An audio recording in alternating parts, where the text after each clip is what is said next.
절대 단호박을 그냥 드시지 마세요. 기름 한 방울 없이 그냥 쪄서 드시면 단호박 속 가장 귀한 성분이 몸 밖으로 그대로 빠져나갑니다. 서울대학교 식품영양학과 연구에서도 확인된 사실입니다. 오늘 이 영상 하나면 단호박을 평생 제대로 드실 수 있습니다. 여러분, 지금 냉장고 안에 단호박 있으신가요?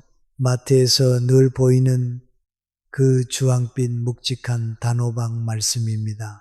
혈당에 좋다, 눈에 좋다, 다이어트에 좋다, 이런 이야기는 많이 들으셨을 거예요. 그런데 정작 어떻게 먹어야 그 효과를 제대로 볼 수 있는지, 어떤 음식과 함께 먹어야 보약이 되는지는 구체적으로 아시는 분이 거의 없습니다. 충북에서 30년 넘게 과수원을 운영하시는 김순자 어르신이 계십니다. 올해 68이세요. 지난 건강검진에서 공복 혈당이 높게 나왔습니다. 병원에서 당뇨 전 단계라는 말을 들으셨어요.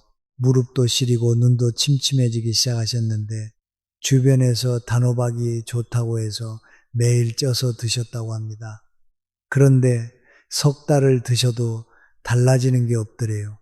왜 그랬을까요? 먹는 방법이 잘못되었기 때문입니다.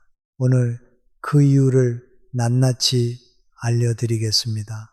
우리 세대 이제 혈당이 걱정되고 관절이 걱정되고 눈이 침침해지는 분들 정말 많으시잖아요. 자식들에게 짐이 되지 않으려면, 손주들과 오래오래 건강하게 지내려면 먹는 것 하나라도 제대로 알고 드셔야 합니다. 오늘 제가 단호박과 함께 먹으면 보약이 되는 짝꿍 음식 3가지를 알려드리겠습니다. 그리고 마지막에는 단호박이 오히려 독이 되는 상황도 솔직하게 말씀드릴 거예요. 끝까지 보시면 단호박에 대한 눈이 완전히 달라지실 겁니다. 그런데 시작하기 전에 여러분께 하나 여쭤볼게요. 여러분은 단호박 드실 때 껍질을 드시나요? 껍질을 깎아내고 드시나요? 이 작은 차이 하나가 실제로는 엄청난 영양 차이를 만들어냅니다. 이 답은 잠시 뒤에 알려드리겠습니다. 자, 그러면 먼저 단호박이 왜 이렇게 특별한 식품인지부터 정확하게 짚어드리겠습니다. 단호박은 원래 중앙아메리카가 원산지인데 일본을 거쳐 우리나라에 들어왔습니다. 본격적으로 우리 밥상에 오르기 시작한 건 1980년대부터예요. 박이라는 별명도 있는데 익힌 맛이 군밤처럼 달고 포슬포슬하기 때문입니다. 단호박의 열량은 100g당 65kcal밖에 되지 않습니다. 같은 무게의 고구마가 128kcal인 것과 비교하면 절반 수준이에요. 단맛은 비슷한데 열량은 절반. 이게 단호박의 첫 번째 장점입니다. 그런데 더 중요한 건 혈당입니다. 여기서 혈당 부하지수라는 개념을 아셔야 해요. 이게 뭐냐면 음식을 실제로 한번 먹었을 때 혈당을 얼마나 올리는지를 숫자로 나타낸 것입니다. 농촌진흥청과 경희대학교 공동 연구 자료에 따르면 단호박의 혈당 부하지수는 6.6입니다. 쪄서 먹은 고구마는 15.5예요. 너무 높아요. 같은 단맛인데 혈당에 미치는 영향이 2배 넘게 차이가 나는 겁니다. 혈당이 왜 이렇게 중요하냐면요. 식사 후 혈당이 급격히 치솟았다가 뚝 떨어지는 현상을 혈당 스파이크라고 합니다. 이게 반복되면 혈관벽이 서서히 손상됩니다.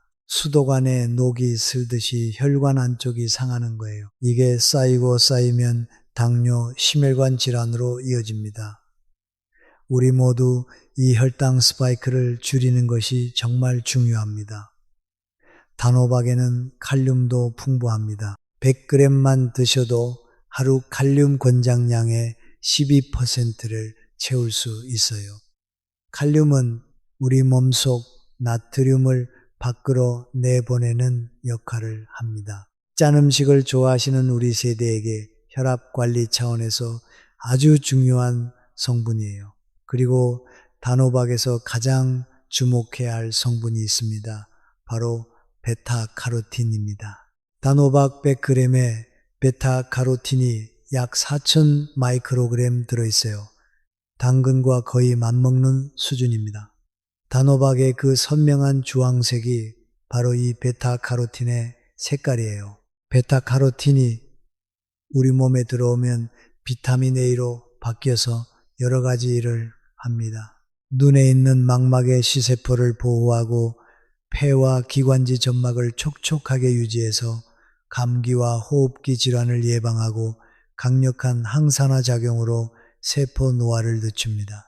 국립암정보센터에서도 베타카로틴이 폐 건강 유지에 도움이 되는 영양소라고 발표한 바 있습니다. 그런데 이 베타카로틴에는 결정적인 약점이 하나 있어요. 지용성이라는 겁니다. 기름에 녹아야만 우리 몸이 흡수할 수 있다는 뜻이에요. 기름 없이 그냥 드시면 이 귀한 성분이 대부분 몸 밖으로 빠져나가 버립니다.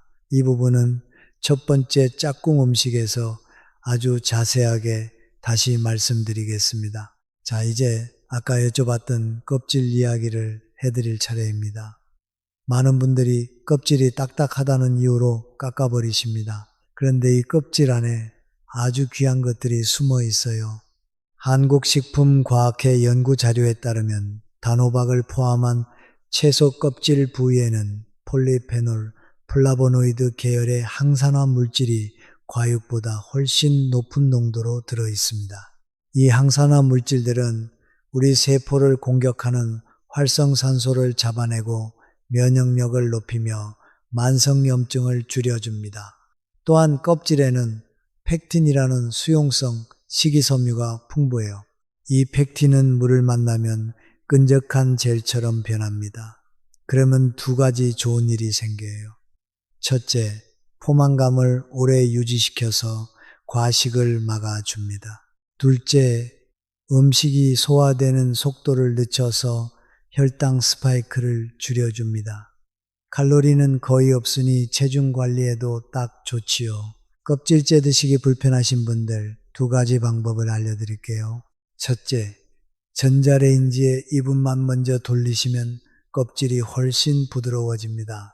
둘째, 죽이나 수프로 만드실 때 껍질째 갈아 넣으시면 맛 차이 없이 영양을 그대로 드실 수 있어요. 돈 한 푼 안 들고 집에서 바로 할 수 있는 방법입니다. 오늘부터 꼭 실천해 보세요. 자, 단호박의 기본기를 다 아셨으니 이제 본격적으로 짝꿍 음식을 발표하겠습니다. 세 번째 자리부터 순서대로 올라가겠습니다. 순서가 올라갈수록 더 중요한 짝꿍이에요.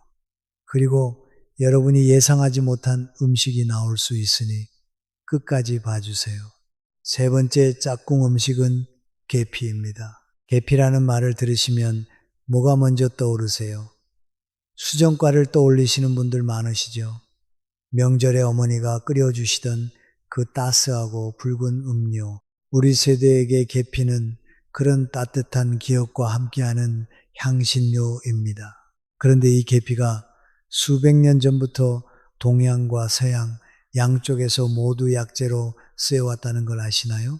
한방에서는 몸속 냉기를 몰아내고 혈액 순환을 돕는 재료로 오래도록 사용해 왔습니다. 그리고 현대 영양학에서도 계피의 효능이 하나둘씩 밝혀지고 있어요. 계피의 핵심 성분은 신나말데하이드입니다. 이름이 어려우시죠? 쉽게 말씀드릴게요. 계피를 코에 가져다 대면 나는 그 알싸하고 달콤한 향, 바로 그 향의 정체가 신나말데하이드예요. 이 성분이 혈당 조절에 큰 도움이 됩니다. 어떻게 도움이 되는지 아주 쉽게 설명해 드릴게요. 우리가 밥을 먹으면 탄수화물이 포도당으로 분해되고 혈액 속으로 들어갑니다. 이때 인슐린이라는 호르몬이 세포의 문을 열어서 포도당을 안으로 들여보내야 해요. 그래야 혈당이 내려갑니다. 그런데 60대 이후 우리 몸에서 자주 생기는 문제가 있어요. 인슐린은 나오는데 세포가 인슐린에 잘 반응하지 않는 상태가 되는 겁니다. 이걸 인슐린 저항성이라고 해요. 열쇠와 자물쇠로 비유하면 이해가 쉽습니다. 인슐린이 열쇠고 세포가 자물쇠인데 자물쇠가 녹이 슬어서 열쇠를 넣어도 문이 잘 안 열리는 상태예요. 인슐린 저항성이 높아지면 혈당이 계속 높게 유지되고 당뇨로 가는 길이 열립니다. 계피의 신라말데하이드는 바로 이 녹슨 자물쇠에 기름칠을 해주는 역할을 합니다. 세포가 인슐린에 더 잘 반응하도록 도와주는 거예요. 이와 관련해서 흥미로운 실험 결과가 있습니다. 두 그룹이 같은 아침 식사를 했는데 한 그룹은 그냥 먹고 다른 그룹은 계피가루를 반 스푼 뿌려서 먹었어요. 2시간 뒤 혈당을 재보니 계피를 먹지 않은 그룹은 혈당이 190까지 치솟는 혈당 스파이크가 나타났습니다.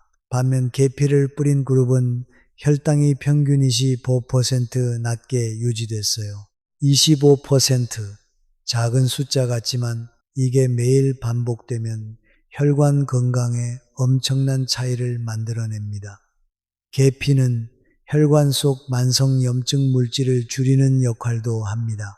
혈관염증이 반복되면 혈관벽이 두꺼워지고 딱딱해져서 피가 잘 흐르지 못해요. 이게 바로 심혈관 질환과 뇌혈관 질환으로 이어지는 경로입니다.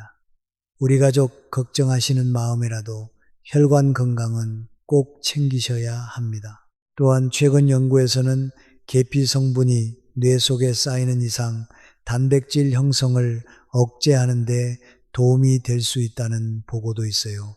아직 연구 초기 단계이지만 치매를 걱정하시는 우리 세대에게는 매우 반가운 소식입니다. 그러면 계피를 얼마나 어떻게 드셔야 할까요?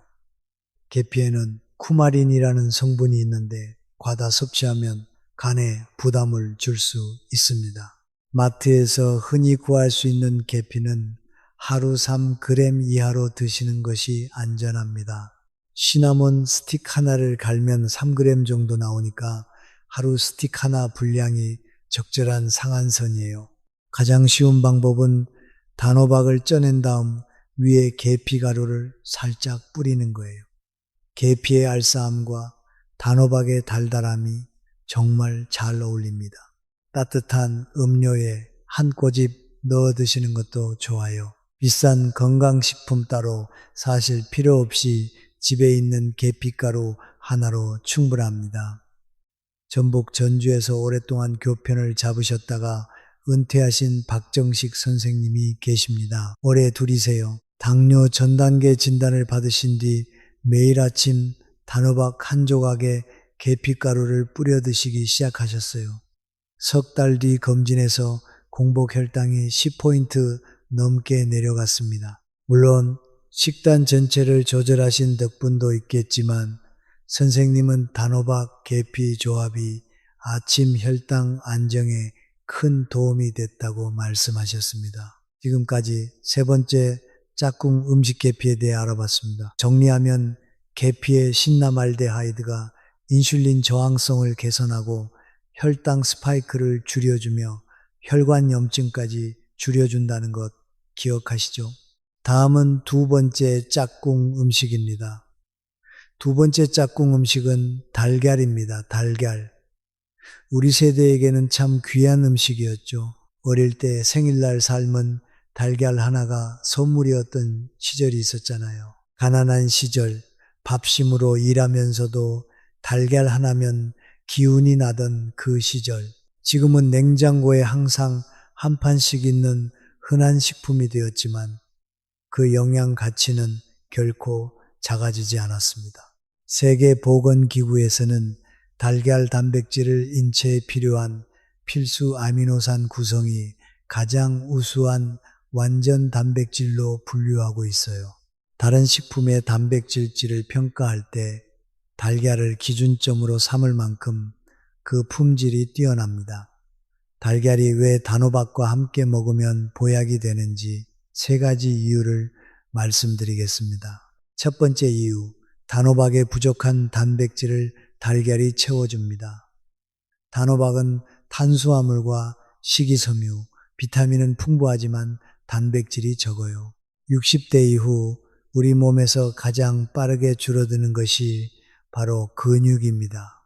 대한재활의학회 자료에 따르면 40대 이후 매년 근육이 약 1%씩 감소한다고 합니다. 근육이 줄어들면 어떻게 되냐면요. 포도당을 소비하는 가장 큰 창고가 근육인데 이 창고가 작아지면 혈액 속 당분이 갈 곳을 잃고 쌓이기 시작해요. 이게 당뇨로 가는 또 하나의 길입니다.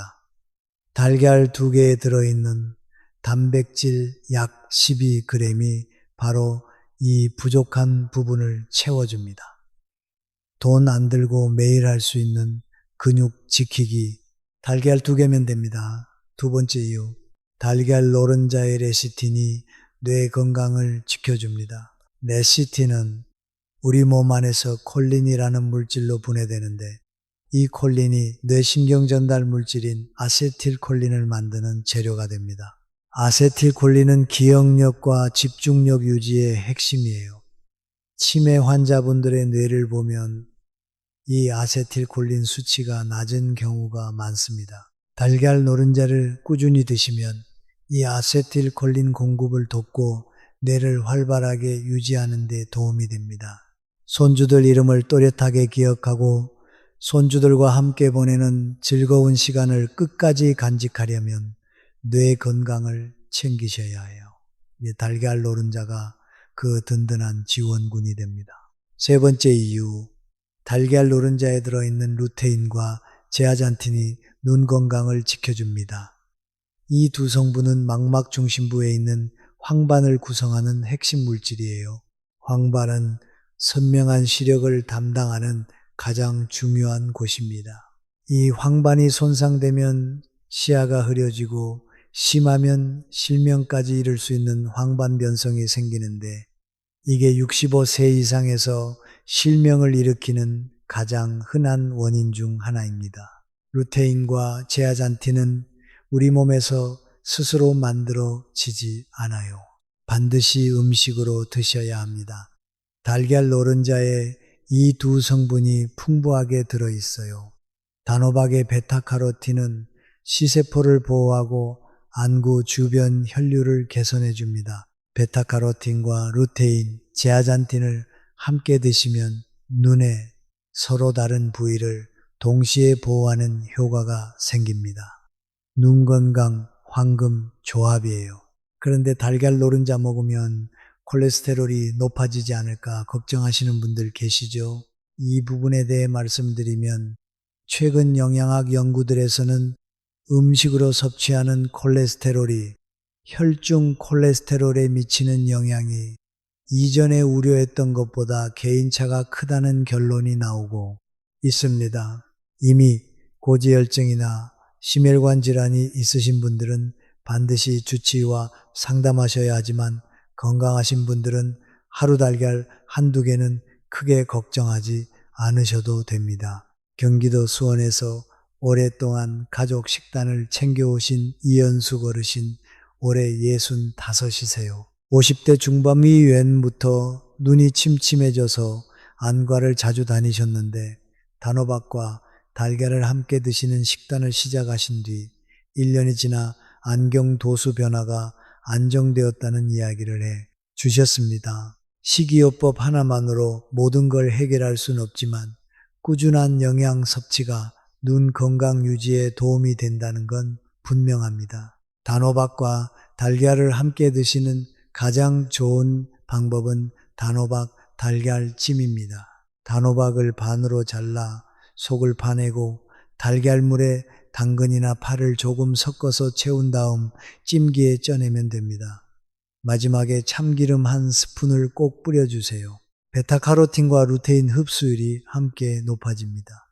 지금까지 두 번째 짝꿍 음식 달걀에 대해 알아봤습니다.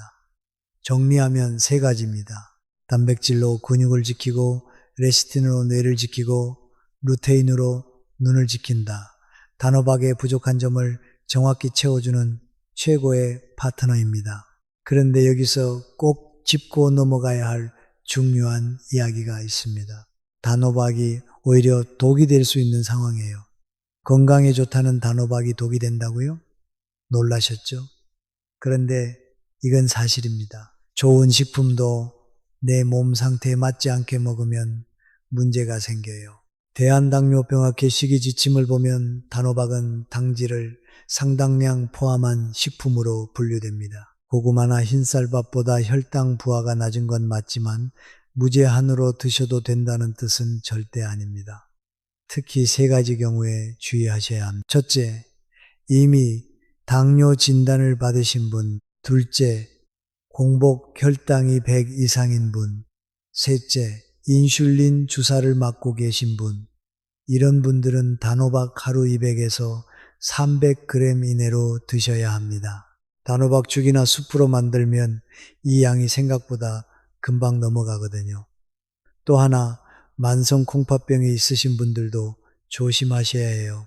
건강한 분들에게는 좋은 칼륨이 콩팥 기능이 떨어진 분들에게는 체내에 쌓여서 심장에 부담을 줄 수 있습니다. 콩팥 기능이 걱정되시는 분들은 반드시 담당 전문의와 상담 후에 드세요. 기억하세요.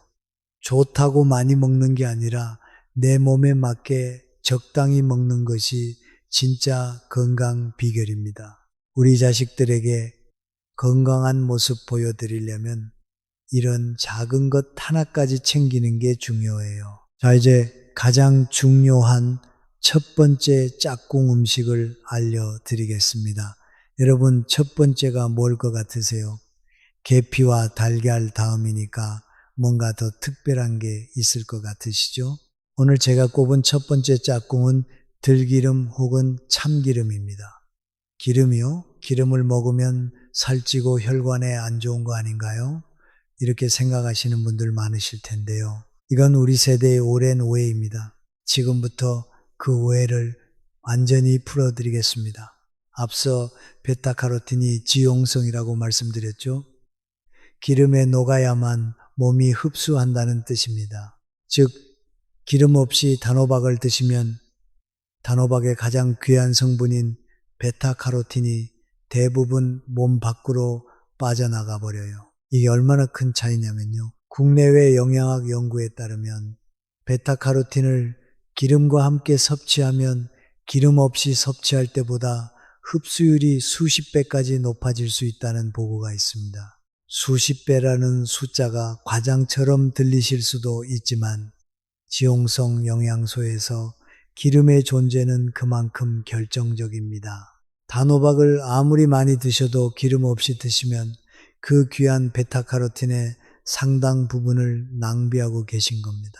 충주의 김순자 어르신이 석 달을 드셔도 효과를 못 느끼셨던 이유가 바로 이것이었어요. 껍질을 깎아내고 기름 없이 그냥 쪄서 드셨던 겁니다. 베타카로틴이 흡수가 안 되니 효과를 볼 수가 없었던 거예요. 그러면 왜 기름 중에서도 들기름과 참기름이 특별히 좋을까요? 이 두 기름이 베타카로틴 흡수를 돕는 것 외에도 그 자체로 훌륭한 건강 효능을 가지고 있기 때문입니다. 들기름에는 알파리놀렌산이라는 식물성 오메가3 지방산이 풍부하게 들어 있습니다. 오메가3이 생선에만 있다고 아시는 분들 많은데 들기름이 식물성 오메가3의 최고 공급원 중 하나입니다. 이 알파리놀렌산은 혈관의 염증을 줄이고 혈액이 원활하게 흐르도록 도와줍니다. 혈압 관리에도 좋고요. 참기름에는 세사민이라는 항산화 성분이 들어있어요. 세사민은 간 기능을 보호하고 콜레스테롤 관리에 도움이 되며 세포 노화를 늦추는 데 기여합니다. 참기름의 그 구수하고 고소한 향이 바로 이 세사민을 비롯한 항산화 물질에서 나오는 거예요. 여러분, 우리 어머니 세대가 나물을 무칠 때 항상 참기름 한 방울을 마지막에 넣으셨잖아요. 그게 단순히 맛 때문만이 아니었습니다. 채소의 지용성, 영양소 흡수를 높이는 우리 선조의 지혜가 담긴 조리법이었던 거예요. 우리 세대의 전통 음식 속에 이미 과학적 원리가 들어 있었던 겁니다. 정말 놀랍지 않습니까? 들기름과 참기름 모두 열에 약하기 때문에 볶는 요리에 넣는 것보다는 요리가 다 된 뒤 마무리로 뿌리거나 찍어 드시는 방식이 가장 좋습니다. 뜨거운 팬에서 볶으면 좋은 지방산이 변성될 수 있거든요. 특히 들기름은 열에 더 약하니까 반드시 생으로 마무리 용도로만 쓰세요.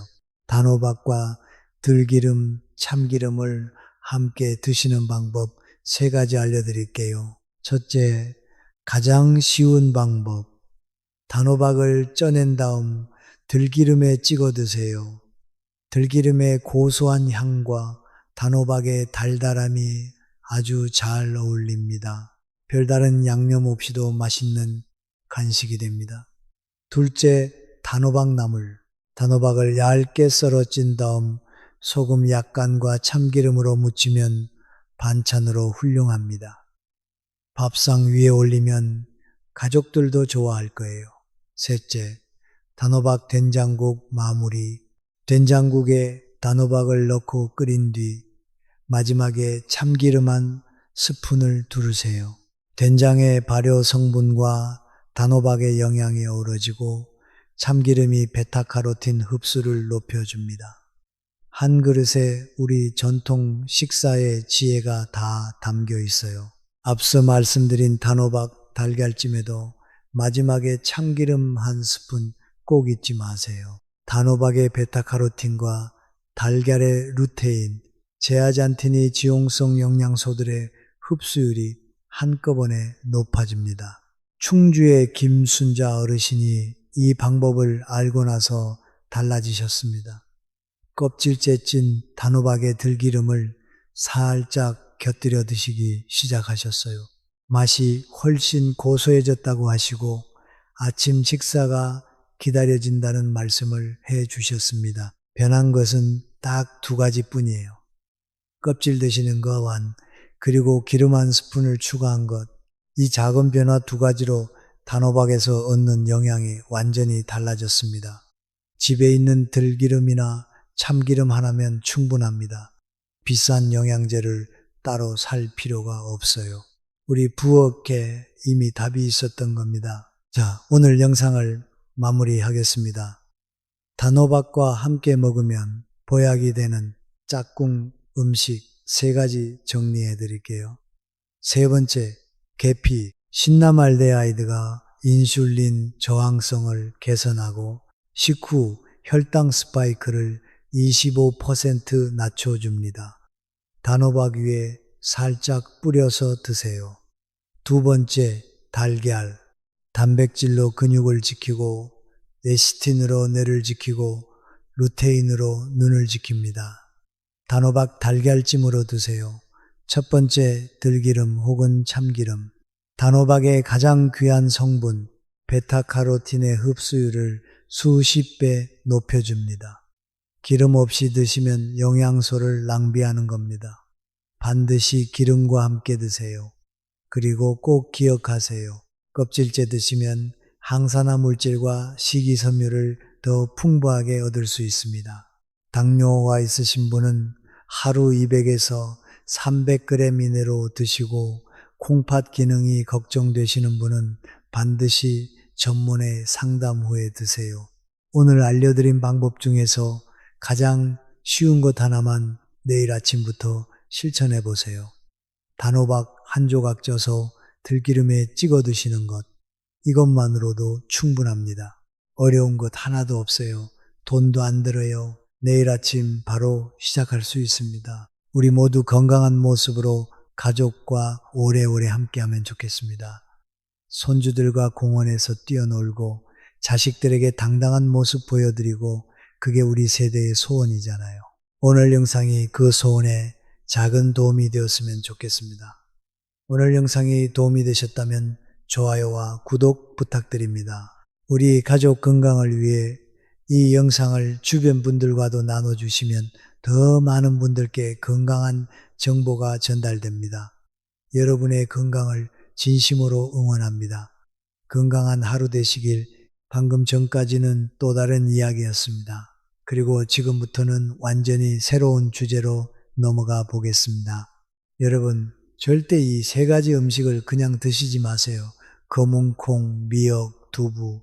우리가 수십 년째 밥상에 올려온 이 음식들 잘못 드시면 오히려 혈관이 딱딱하게 굳어버리고 신장까지 망가집니다. 서울대병원 내과 전문의 팀과 숙명여대 식품영양학과 연구팀이 공동으로 발표한 연구 결과입니다. 10명 중 8명이 모르고 계십니다. 그런데 올바르게만 드시면 암도 예방하고 치매도 막을 수 있습니다. 비용은 단 한 푼도 들지 않습니다. 우리 집 냉장고에 있는 것만으로 충분합니다.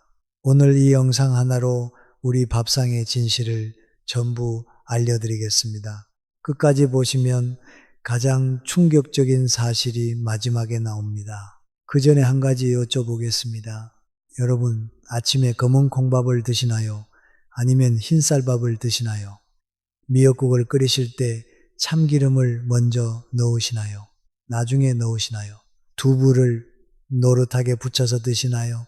찌개에 넣어 드시나요?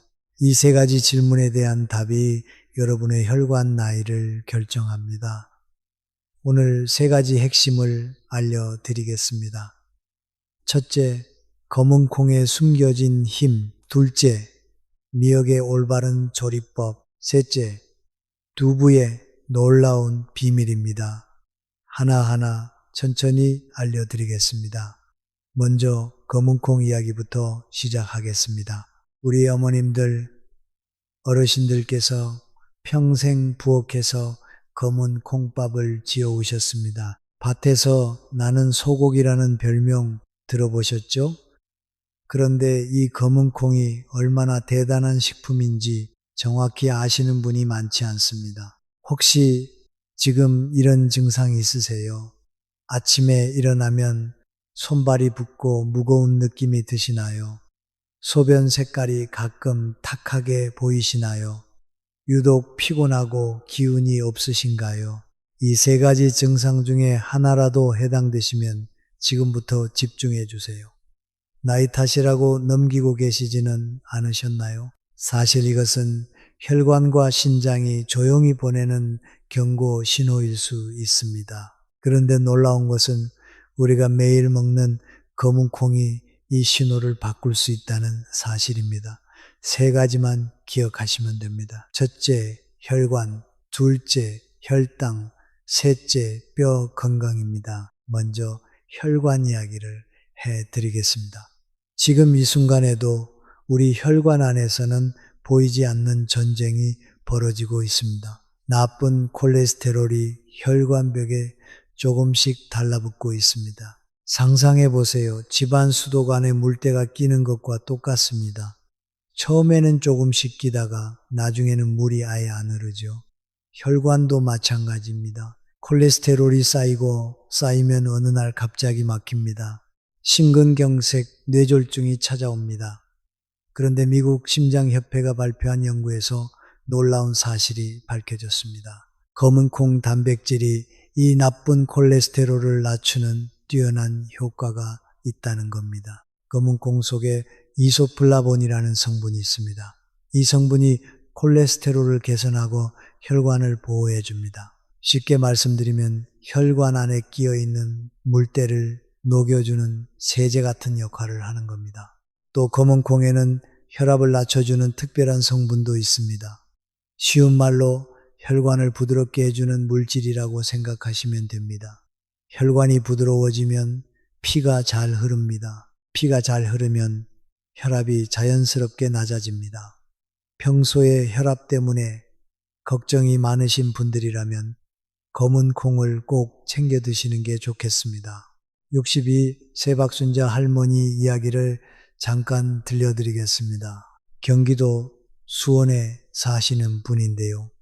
3년 전부터 혈압이 높아서 약을 드시고 계셨습니다. 그런데 담당 의사 선생님이 식단에 검은 콩을 넣어보라고 권하셨습니다. 매일 밥 지을 때 검은 콩을 한 줌씩 넣었습니다. 돈도 안 들고 어렵지도 않으니까 꾸준히 하셨습니다.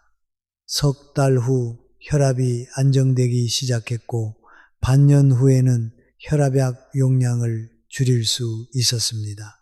박순자 할머니는 이렇게 말씀하셨습니다. 이렇게 쉬운 걸 왜 진작 안 했을까? 밥 지을 때 한 줌 넣는 게 전부인데 여러분도 내일 아침 밥 지을 때 검은 콩 한 줌 넣어 보세요. 자, 이제 두 번째 효능입니다. 혈당 이야기입니다. 혹시 최근에 공복 혈당이 조금 높다는 이야기를 들으신 적 있으세요? 당뇨 전 단계라는 말을 들으셨나요? 우리나라 60대 이상 10명 중 7명이 이미 당뇨 전 단계에 해당됩니다. 이 사실 알고 계셨나요? 그런데 지금부터 알려드리는 방법은 정말 간단합니다. 우리가 밥을 먹으면 탄수화물이 혈당을 빠르게 올리려고 합니다. 마치 급류처럼 한꺼번에 밀려오는 겁니다. 그때 검은 콩의 식이섬유가 그 급류의 댐을 쌓아줍니다. 탄수화물 흡수를 천천히 늦춰주는 겁니다. 혈당이 갑자기 치솟지 않고 완만하게 올라갑니다. 연구 결과에 따르면 동물성 단백질만 드셨을 때와 검은콩 단백질을 35% 섞어서 드셨을 때를 비교해 봤습니다. 검은콩을 함께 드신 그룹에서 공복 혈당과 혈중 지질 수치가 눈에 띄게 개선되었습니다. 핵심은 이겁니다. 고기 위주의 식단에 검은콩이나 두부를 함께 올리시는 것, 이것만으로도 달라집니다. 세 번째 효능입니다. 뼈 건강입니다. 여러분, 숫자를 기억해 주세요. 골다공증 환자의 무려 95%가 여성입니다. 60대에서 38%, 70대에서 31%가 골다공증을 앓고 있습니다.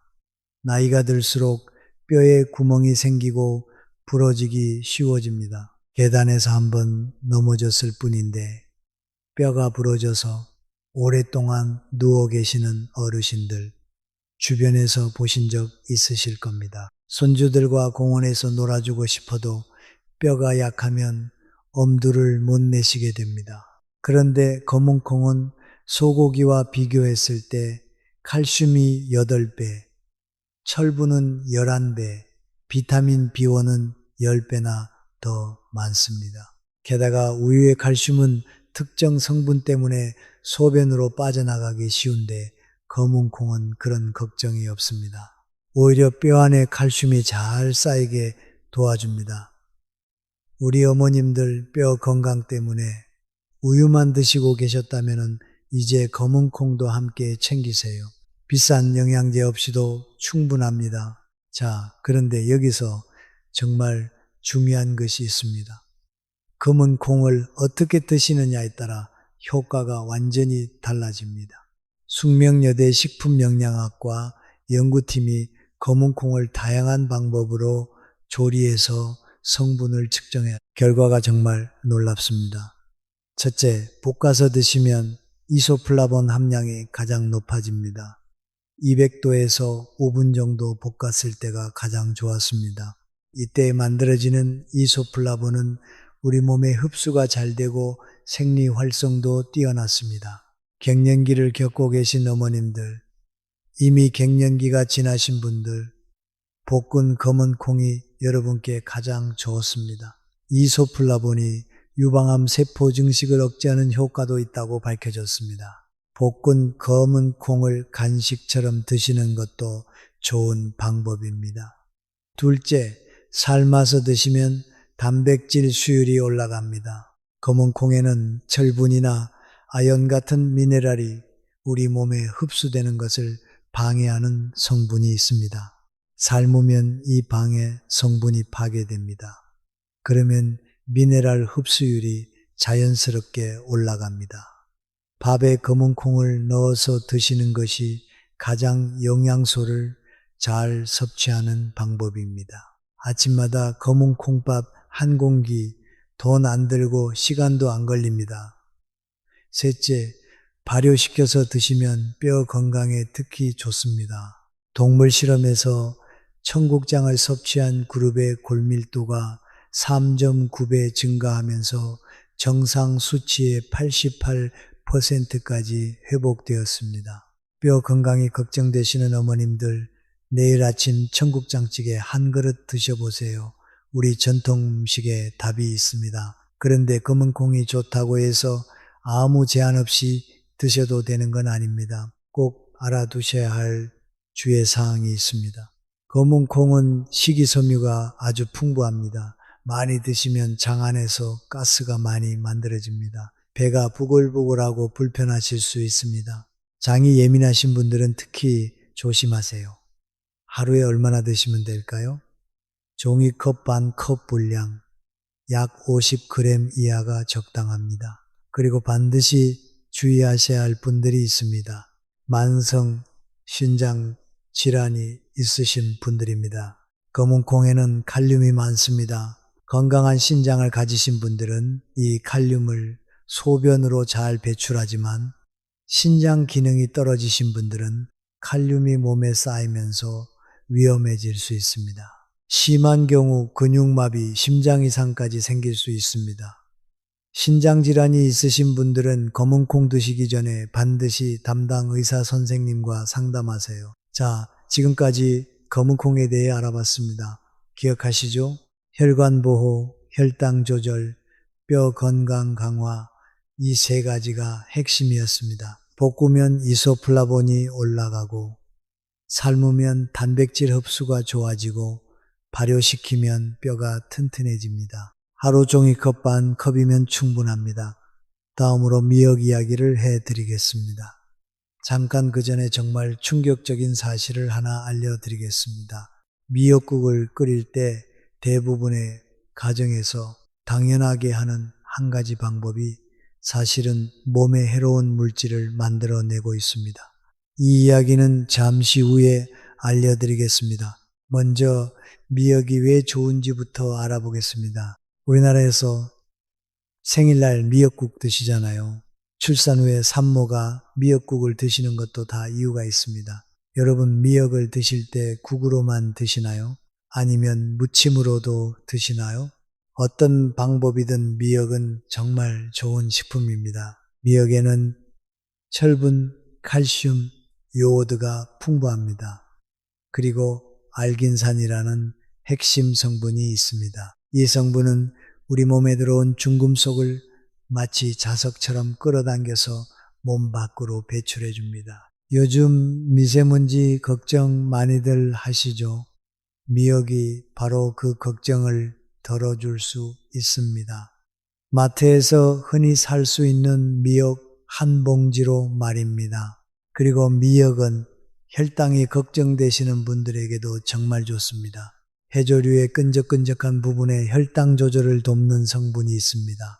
또 수용성 식이섬유가 풍부해서 위장에서 수십 배로 불어나며 포만감을 오래 유지시켜 줍니다.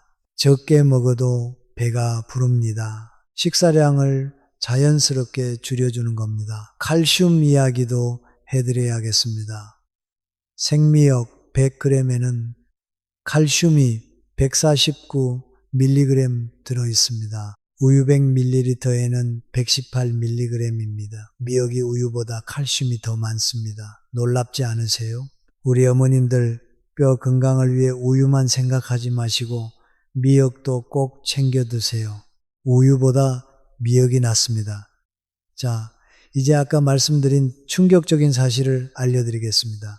여러분이 꼭 아셔야 할 잘못된 조리법입니다. 미역국 끓이실 때 어떻게 하시나요? 참기름에 미역과 소고기를 먼저 볶으시죠. 거의 모든 가정에서 이렇게 하십니다. 저도 그렇게 알고 있었습니다. 어머니한테 배운 대로요. 그런데 이 방법이 문제입니다. 참기름의 발연점은 160도로 매우 낮습니다.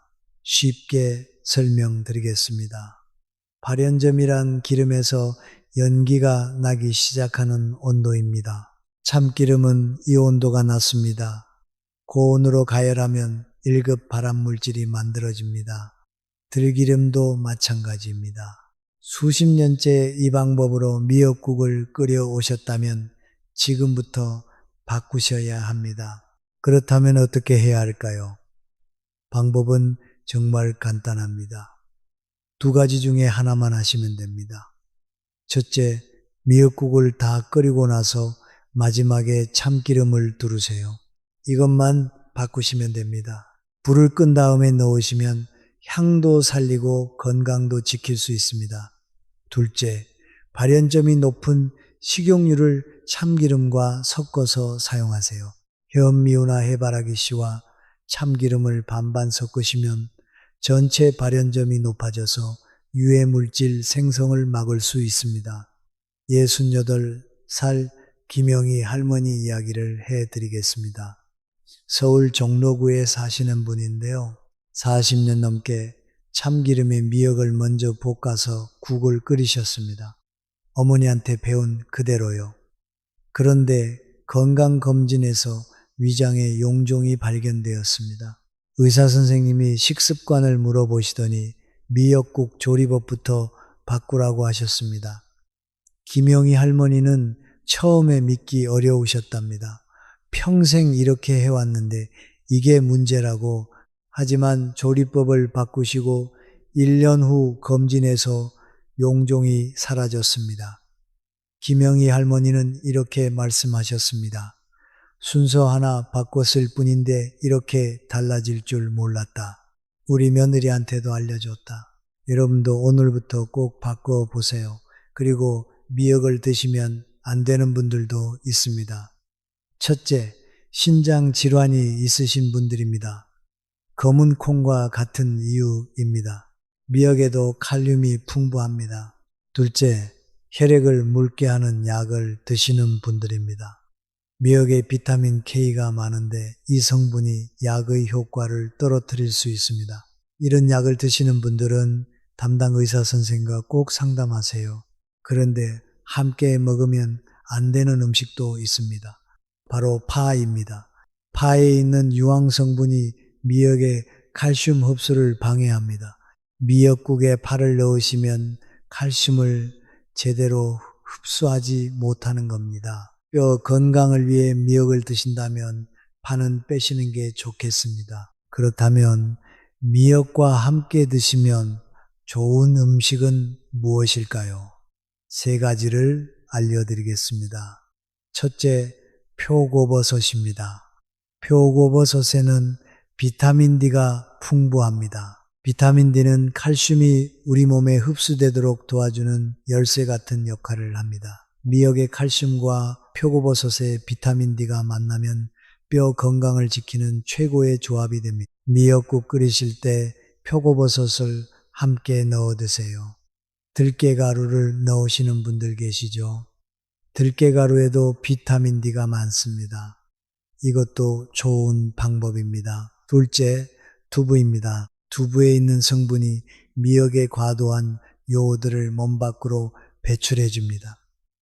미역을 드실 때 두부를 함께 드시면 요오드 균형을 맞춰줍니다. 두부는 단백질, 미역은 식이섬유 역할을 합니다. 이 조합으로 드시면 혈당이 급격하게 오르지 않고 포만감도 오래 지속됩니다. 셋째, 오이입니다. 미역 오이 냉국 드셔보셨죠?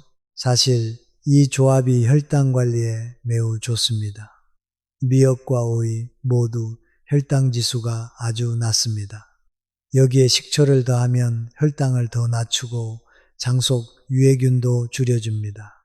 여름철 건강 음식으로 딱 맞는 조합입니다. 그리고 마지막으로 미역국은 하루에 2그릇 이상은 드시지 않는 게 좋습니다. 미역국 한 그릇에 들어있는 요오드가 하루 권장량의 4배가 넘습니다. 건강하신 분들은 괜찮지만 갑상선에 문제가 있으신 분들은 주의하셔야 합니다. 특히 모유, 수유 중이신 분들은 더욱 조심하셔야 합니다. 최근 연구에 따르면 엄마가 미역국을 과하게 드시면 모유를 통해 아기에게 갑상선 문제가 생길 수 있다고 보고되었습니다. 대한모유수유의학회에서는 새끼 미역국보다는 3, 4일에 한 그릇, 일주일에 2그릇이면 충분하다고 권장합니다. 혹시 출산을 앞둔 딸이나 며느리가 계신다면 꼭 알려주세요. 자, 지금까지 미역에 대해 알아봤습니다. 핵심을 다시 정리해 드리겠습니다. 미역은 중금속 배출, 혈당 조절, 칼슘 보충에 뛰어난 식품입니다. 미역국 끓이실 때 참기름으로 먼저 볶지 마시고 다 끓인 후 마지막에 넣으세요. 파 대신 표고버섯이나 두부를 함께 넣으시면 영양이 훨씬 좋아집니다. 하루 2그릇 이상은 드시지 마세요. 이제 오늘의 마지막 주제입니다. 두부 이야기를 해드리겠습니다. 두부는 우리 밥상에서 김치만큼 빠질 수 없는 음식입니다. 그런데 많은 분들이 두부를 잘못 드시고 있습니다. 두부를 잘못 드시면 혈관이 나빠지고 뇌 기능까지 떨어질 수 있습니다. 어떻게 먹느냐에 따라 약이 되기도 하고 독이 되기도 합니다. 지금부터 자세히 알려드리겠습니다. 나이가 들면 자연스럽게 근육이 빠집니다. 30대 이후부터 매년 1%씩 근육이 줄어듭니다. 60대가 되면 젊었을 때의 30%가 이미 사라진 겁니다. 그래서 단백질이 정말 중요합니다. 두부에는 양질의 단백질이 풍부하고 우리 몸에서 만들 수 없는 필수 아미노산이 골고루 들어 있습니다. 미국 식품의약국에서는 하루에 대두 단백질 25g 이상을 섭취하면 심장질환의 위험을 줄이는 데 도움이 된다고 발표했습니다. 두부에는 이소플라본 성분도 있습니다. 이 성분이 우리 몸에 들어오면 뼈가 손실되는 것을 막아줍니다. 폐경 이후 골밀도 감소가 걱정되시는 어머님들께 두부는 정말 좋은 음식입니다. 혈당이 걱정되시는 분들도 두부를 드셔야 합니다. 두부는 혈당 지수가 낮아서 혈당이 급격하게 오르지 않습니다. 포만감은 높고 열량은 낮으니 체중 관리에도 좋습니다. 일어난 살 이정수 어르신 이야기를 해드리겠습니다. 대전에 사시는 분인데요. 3년 전부터 근육이 빠지면서 걷기가 힘들어지셨습니다. 손주들과 공원에 가고 싶어도 오래 걸을 수가 없으셨습니다. 의사 선생님이 단백질을 충분히 드시라고 하셨는데 고기는 부담스러우셨습니다. 그래서 매일 아침 두부반모를 찌개에 넣어 드시기 시작하셨습니다. 2달부터 다리에 힘이 생기기 시작하셨고 석 달에는 손주들과 동네 공원을 한 바퀴 돌 수 있게 되셨습니다. 이정수 어르신은 이렇게 말씀하셨습니다. 손주 손잡고 공원에서 걸을 수 있다는 게 이렇게 행복한 건지 몰랐다. 두부반모가 내 다리를 살려줬다. 여러분도 내일부터 두부반모 드셔보세요. 비싼 건 아무것도 필요 없습니다. 그런데 주의하셔야 할 점이 있습니다. 2가지입니다. 첫째, 너무 많이 드시면 안 됩니다. 한 연구에 따르면 두부를 매주 9번 이상 과하게 드신 분들이 기억력 검사에서 낮은 점수를 받았습니다. 좋은 음식도 과하면 문제가 됩니다. 하루에 반모에서 한모 사이가 적당합니다. 둘째, 기름에 볶거나 튀겨서 드시는 것입니다. 두부에는 좋은 불포화 지방산이 풍부합니다. 그런데 고온의 기름으로 조리하면 이 좋은 지방이 나쁜 지방으로 바뀝니다. 하버드 대학교 연구에서 이 나쁜 지방은 일반 지방보다 심혈관 질환의 2배 이상 해롭다고 발표했습니다. 혈관을 좁게 만들고 나쁜 콜레스테롤을 높이며 당뇨 위험까지 올립니다. 두부는 찌개에 넣거나 삶아서 드시는 게 가장 좋습니다. 노릇하게 부쳐서 드시는 것은 되도록 줄이세요. 그렇다면 두부는 무엇과 함께 드시면 좋을까요? 3가지 알려드리겠습니다. 첫째, 시금치입니다. 시금치는 채소의 왕이라는 별명답게 영양이 풍부합니다. 한 연구에서 시금치를 매일 드신 분들의 위암 발병률이 35%, 대장암과 유방암은 40% 낮았습니다. 두부에는 철분이 부족한데 시금치의 철분과 비타민이 이것을 보충해 줍니다. 두부와 시금치를 함께 드시면 단백질과 철분이 몸에 더 잘 흡수됩니다. 혹시 시금치와 두부를 함께 먹으면 결석이 생긴다고 알고 계신 분들 계시죠? 많은 분들이 그렇게 알고 계십니다. 하지만 시금치를 데쳐서 드시면 문제가 되는 성분 대부분이 물에 녹아 제거됩니다. 함께 드셔도 걱정하지 않으셔도 됩니다. 둘째, 브로콜리입니다. 한 연구에서 브로콜리가 치매를 유발하는 나쁜 단백질을 제거하는 효과가 있다고 밝혔습니다. 또 브로콜리의 특별한 성분은 암세포가 자라지 못하게 막습니다. 두부와 브로콜리를 함께 드시면 비타민C가 보충되어 철분과 칼슘 흡수를 도와줍니다. 심혈관 건강에도 시너지 효과를 냅니다. 셋째, 미역입니다. 앞서 말씀드린 것처럼 두부가 미역의 과도한 요오드를 배출해 줍니다. 두부는 단백질, 미역은 식이섬유 역할을 합니다. 고기를 드시기 어려운 분들은 두부 미역국 한 그릇으로 단백질과 미네랄을 함께 해결하실 수 있습니다. 자, 오늘 알려드린 내용을 모두 정리해 드리겠습니다. 세 가지만 기억하시면 됩니다. 첫째, 검은 콩입니다. 혈관 보호, 혈당 조절, 뼈 건강에 좋습니다. 볶으면 이소플라본이 올라가고 밥에 넣어 삶으면 영양소 흡수가 좋아지고 청국장으로 발효시키면 뼈가 튼튼해집니다. 하루 종이 컵 반 컵이면 충분합니다. 둘째, 미역입니다. 중금속 배출, 혈당 조절, 칼슘 보충에 뛰어납니다. 미역국 끓이실 때 참기름은 마지막에 넣으세요.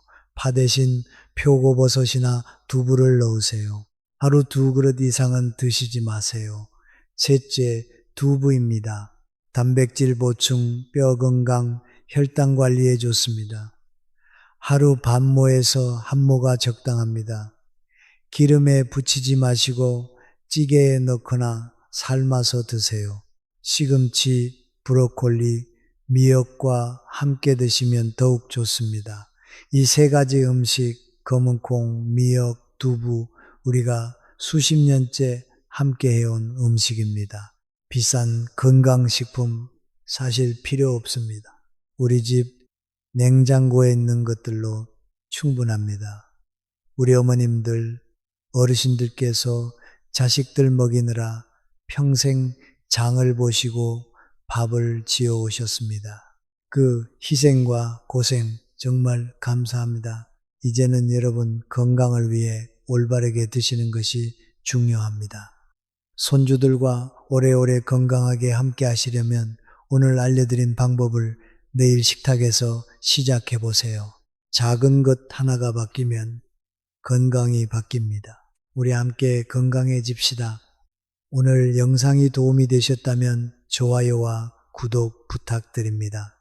여러분의 가족도 함께 알면 가냐면 이 가족도 함께 알면 좋을 내용이라 생각하신다면 공유해 주시면 감사하겠습니다. 댓글에 오늘 배우신 내용 중 가장 놀라우셨던 것을 남겨주세요.